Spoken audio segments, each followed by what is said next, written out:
How's it going, everyone? Welcome back to the Next Goal Wins TV. Coach Javi here. Today we're going to be doing a preview of the EFL Cup semi-final second leg between Liverpool and Tottenham. So if you guys remember from the first leg, which was about a month ago now, Tottenham taking the 1-0 advantage going to the second fixture at Anfield in a very controversial match. The biggest talking point of that match was Lucas Bergvall should have gotten sent off for a second yellow challenge. The referee chose not to give him a second yellow when it clearly was. Stays on the field. A few minutes later, he scores the winner and Tottenham go up 1-0. So lots of controversy in that one. I think it's going to be a very interesting second leg. We're going to talk about where both clubs stand as far as the injuries go, some predicted lineups, who I think is going to be in the starting 11 for both teams, and then I'm also going to give you guys my score prediction to let you guys know who makes it out into the final. Whoever wins will be playing against the winner of Arsenal-Newcastle, and by the time this video goes up, it'll be pretty close to the time that Arsenal and Newcastle play against each other. So we'll talk about that game after it happens. I'll do a quick little post-match reaction, but I did want to preview this game because I thought it was going to be very, very entertaining, and it's going to be interesting to see exactly how it pans out. So with that being said, let's go straight into the injury list for both teams.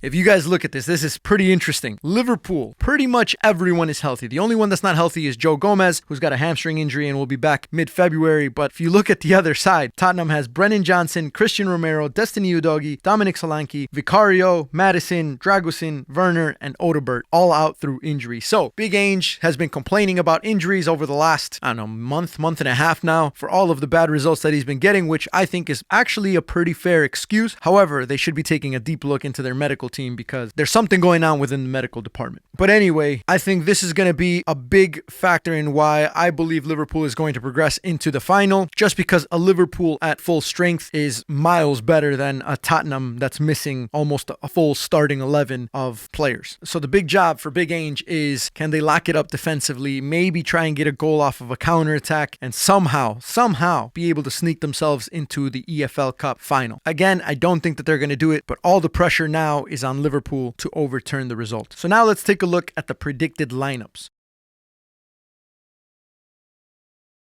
The reason why I think Liverpool is actually going to win this match is because they're going to be probably making about 4 or 5 changes from the starting 11 that they played against Tottenham the first time around. So if we look at the players that started last time, you had Kwanzaa, who I don't think is going to be playing, Tsimikas as the left back, who I also don't think is going to be playing, Jones in that attacking center mid spot that I think is going to be replaced, and probably Diogo Jota as well is going to be replaced. So quite a few changes. I think the only reason Bradley might not be replaced is because Trent Alexander-Arnold had a little bit of an injury in the last match, so they're not sure if he's going to be fully fit for this one. So I do think Connor Bradley's going to stay. So here's how I think Liverpool are going to line up. Alisson in goal, Connor Bradley on the right, Konate and Van Dijk in the middle, and Andy Robertson out on the left. Gravenberch and McAllister, who have been the two staples for Liverpool's midfield over the entire season. I think they'll be there in the 6 and the 8 position. Dominic Szoboszlai, who's been having some pretty positive performances recently for Liverpool, is going to be playing in that attacking central midfield position. And then you're going to have Salah on the right, Gakpo on the left. He's been pretty consistent with those two. And then it's just whether it's Luis Diaz or Diogo Jota up top, but I do like Luis Diaz for this fixture. I think he's going to be very creative. He's going to make it very difficult for Tottenham's backline. So I think that's how Liverpool are going to line up. I think Tottenham is a little bit harder to predict just because there are a few changes within the backline. He's normally had Archie Gray playing as a center back or as an outside back. I think as long as Jed Spence and Mickey Van de Ven are healthy,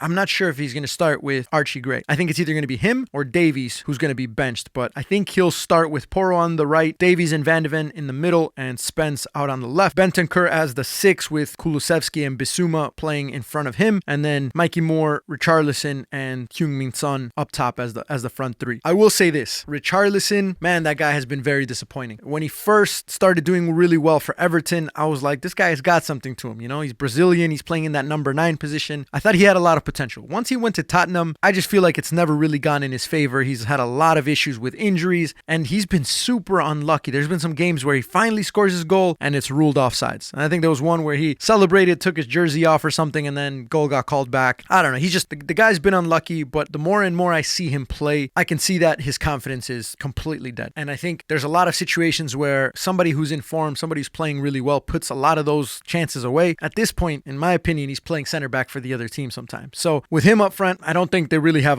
much of a chance to create as much going forward. I think the only real player who's going to be dangerous for Tottenham is going to be Heung-min Son, who's consistently their best player and the only one that I really think is going to be dangerous. So I think that's how both of the teams are going to line up. Let's get into my score prediction for the match. I was thinking that there's a couple different ways that this plays out. The first one is that it's a very close game. Tottenham play really good defensively and basically just try and keep the game at 1-0 the entire time. The longer it goes on, the better that is for Tottenham. Liverpool started getting a little bit desperate, and then all of a sudden, Tottenham hit them on the counterattack. I don't think that's going to happen because I don't think Ainge is ever going to be the manager that's going to tell his team that they need to sit in and they need to be a little bit more defensive. I think he's going to tell them the only way we win this match is if we score more goals in this game than they do. And I think that's going to be the downfall for Tottenham because I think Liverpool are just way too good in both the defensive side of things and also in the counterattack and when they establish possession and just find forward runs and a lot of balls in behind. I actually think the game plays out pretty easily for Liverpool. I think it's probably going to end up being 3-0 in this match alone, and Liverpool are basically just going to be cruising into the final. I don't think that there's going to be much of a matchup. I think maybe the first 20-25 minutes, it's going to be a 0-0, and then after that, Liverpool are going to find the first goal. Once they go 1-1 in the aggregate, I think from there it's over. Liverpool are going to find it even easier to score the second and the third goal after that. The reason why I think this matchup doesn't work well for Tottenham is if Big Ainge decides at all to play the high line, Liverpool are just going to absolutely destroy them with the balls in behind. Salah's going to stay really wide. Someone from the back line, Virgil van Dijk, McAllister, Gravenberch, they're just going to look forward. They're going to ping the ball out wide to Salah. He's going to go 1-versus-1 and he's going to be able to create. Salah has been in such good form lately that I think that there's always a special moment waiting to happen whenever he's on the pitch. And I do think if Tottenham matches him up with Jed Spence, that is going to be a really good matchup athletically where he's going to be able to keep Salah quiet. The problem is you can keep Salah quiet for a large majority of the game. The thing with Salah is that he only needs one really